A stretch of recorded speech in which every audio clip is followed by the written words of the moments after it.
Woke M&Ms have returned. The whole place, it was like wokeified. You can't have a moment of just fun without an agenda.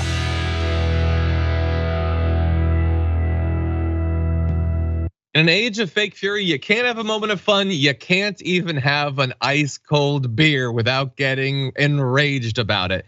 And here I'm talking about Bud Light, because Bud Light committed the apparent sin of acknowledging and partnering with influencer and activist Dylan Mulvaney, who was sent a personalized can of Bud Light with her face on it to celebrate 365 days of being a girl.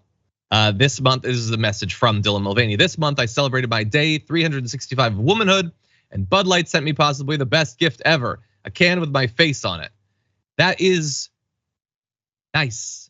That is a cool thing for them to do. I don't know the backstory if Dylan Mulvaney has like an expressed love for Bud Light in the past, or if Bud Light is doing what many companies do, which is just like trying to inject themselves into like, hey, we're still cool, we're involved, we know what's going on. But either way, it's just a nice thing to do. And so obviously the right wing had to lose their mind about it. And they're done with Bud, with Mike Crispy saying, boycott Bud Light and never drink it again, ever. Dude, calm down, seriously. Like, it's going to be okay, buddy. Matt Walsh tweeting, the good news is that Bud Light tastes like rainwater that someone siphoned out of a tin bucket, so it should be very easy to boycott.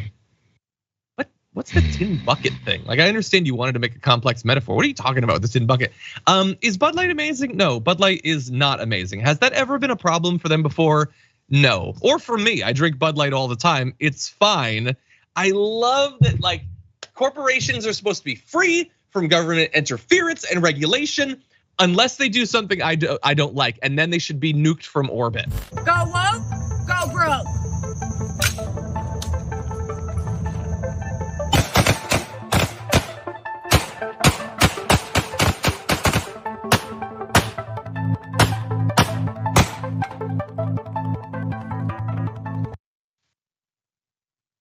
So that just marvelously shot and performed video by, you'll be surprised to find out, pro-Trump influencer Bree Teresi was designed to fight back against the woke, I guess.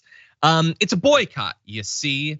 She and others don't like what brands like Bud Light, as well as many others, have been up to. And we'll get to those other brands.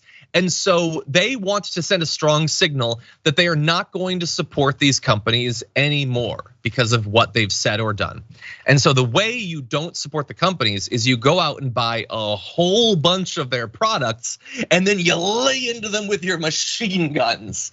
That's how you send a really strong signal about your commitment to stopping cancel culture and your boycott. So anyway, look, there's a lot of criticism. This guy's asking, let me ask you this. Did you ever stop to think about how you're supposed to go broke from being woke with you guys spending money on your merchandise to then destroy? And that has been sort of a common thread through a lot of this.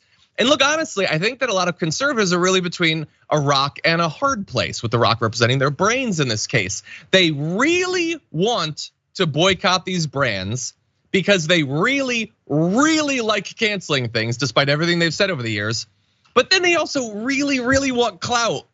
And there's not a lot of clout to be had from just not purchasing a thing. That video sucks. It's pretty boring. If you just open up your fridge and show that there's no beer in there, that's just a sad fridge. I think we can all agree on that. Better to open up the fridge, show that there's Bud Light, and then blow it up with a bunch of dynamite or something like that. That's how you get clout while also completely undercutting the boycott that you supposedly support.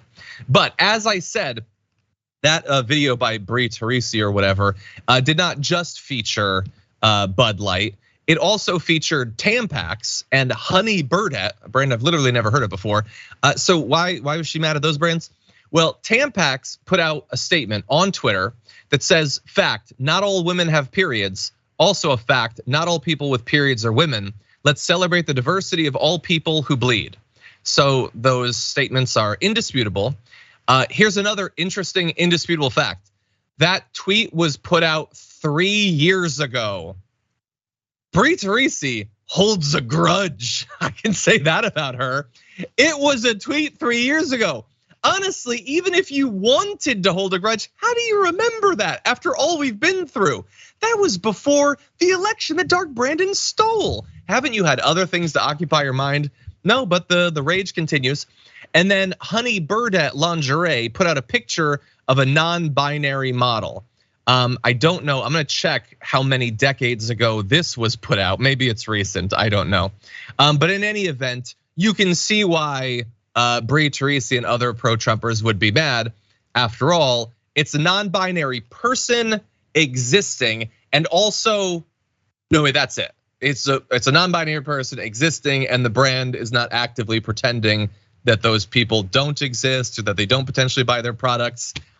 Look, I believe that if you want to engage, that was from April 11th, so that was only a few weeks ago. So I guess a little bit more modern.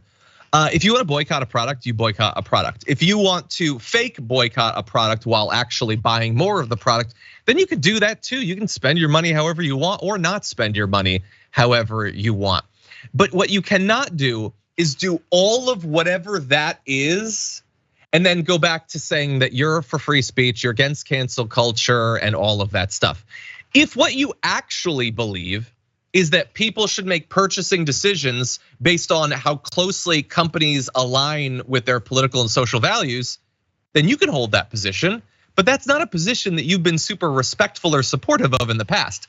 So I would just say, maybe put down the rifle for a bit, stop buying products you hate, and spend a little bit of time figuring out what your actual position is, and then go forward based on that.